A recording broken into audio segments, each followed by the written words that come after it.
Assalamualaikum warahmatullahi wabarakatuh. Perkenalkan, nama saya Dia Indra Fajrwati. Saya dari Pendidikan Fisika 6B. Di sini saya akan mencoba menjelaskan tentang materi organisasi kehidupan. Jadi, perumpamaannya, misalkan saya mempunyai batu bata, kemudian jika batu bata itu disatukan, maka akan membentuk sebuah dinding. Nah, jika dinding itu disatukan kembali, maka akan membentuk suatu ruangan. Apabila ruangan itu kemudian diberi atap, pintu, jendela, dan lainnya, itu akan membentuk suatu rumah. Nah, rumah dengan tipe yang sama itu dinamakan klaster, sedangkan kumpulan dari klaster itu dinamakan komplek. Nah, di komplek itu ada beberapa komponen lainnya, misalkan seperti jalan, pohon, bahkan ada pusat perbelanjaannya atau tempat jual beli. Setiap lingkungan mempunyai komponen tersendiri, mulai dari yang terkecil sampai yang terbesar. Seperti saya, kamu, dan lingkungan. Lingkungan sekitar di mana dalam biologi biasanya disebut dengan tingkatan organisasi kehidupan. Nah, apa sih itu tingkatan organisasi kehidupan? Kita akan bahas setelah ini. Organisasi kehidupan adalah tingkatan kelompok makhluk hidup dari yang paling sederhana hingga paling kompleks. Untuk tingkatan organisasi kehidupan sendiri, yaitu yang pertama ada molekul. Molekul yaitu partikel penyusun organisme yang terdiri dari 2 atom atau lebih. Molekul ini mempunyai bentuk, struktur, dan sifat kimia ataupun fisika yang membentuk suatu zat. Yang kedua ada sel. Sel adalah struktur fungsional yang paling kecil dalam suatu organisme. Dalam sel dapat melakukan aktivitas dan reaksi kimia untuk mempertahankan kehidupan yang berlangsung di dalam sel itu sendiri.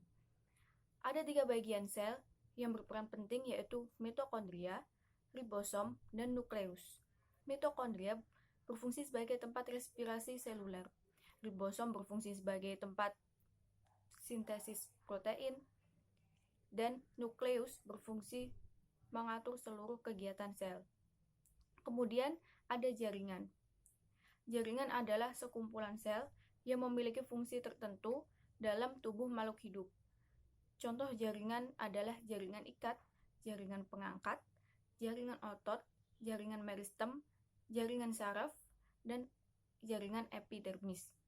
Kemudian yang keempat ada organ. Organ adalah sekumpulan jaringan yang memegang fungsi tertentu dalam tubuh makhluk hidup. Tubuh manusia terdiri dari beberapa macam organ seperti jantung, ginjal, lambung, dan usus. Yang kelima yaitu ada sistem organ.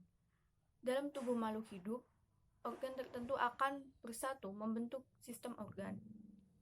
Sistem organ ini memegang peran yang lebih besar dalam kehidupan suatu organisme atau makhluk hidup. Contoh sistem organ adalah sistem pencernaan, sistem pernapasan, dan sistem peredaran darah.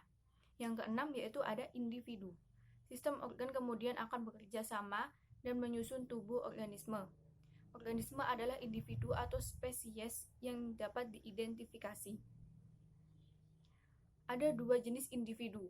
Yang pertama yaitu individu uniseluler dan multiseluler. Contoh organisme uniseluler adalah bakteri. Sedangkan contoh organisme multiseluler adalah manusia, sapi, juga ada harimau, padi, bunga, lili, dan pohon cemara. Kemudian yang ketujuh yaitu populasi. Populasi adalah sekumpulan individu dari satu spesies yang hidup dan berinteraksi di wilayah tertentu. Contohnya populasi manusia, kawanan rusa di padang rumput, dan sekumpulan semut di batang pohon. Yang 8 adalah komunitas. Komunitas adalah sekumpulan populasi makhluk hidup dari berbagai spesies yang hidup dan berinteraksi di suatu wilayah tertentu. Contohnya kumpulan ikan laut dan kumpulan hewan buas di Afrika. Yang ke-9 yaitu ada ekosistem. Ekosistem adalah sekumpulan faktor biotik atau unsur hidup dan abiotik atau unsur tidak hidup yang hidup saling berdampingan. Contoh dari ekosistem adalah kawasan hutan tropis yang terdiri dari berbagai macam hewan dan tumbuhan. Yang ke-10 ada bioma. Bioma adalah daratan luas dengan jenis tumbuhan dan hewan tertentu. Contohnya bioma gurun, bioma taiga, bioma tundra, dan bioma padang rumput. Yang ke-11 atau yang terakhirnya adalah biosfer. Biosfer adalah keseluruhan bioma dan organisme di bumi beserta tempat hidupnya yang meliputi atmosfer, hidrosfer, dan litosfer. Mungkin sekian yang dapat saya sampaikan terkait organisasi kehidupan. Mungkin teman-teman ada yang mau memberikan tambahan, masukan, saran, atau kritik, langsung saja disampaikan kepada saya. Sekian dari saya. Wassalamualaikum warahmatullahi wabarakatuh.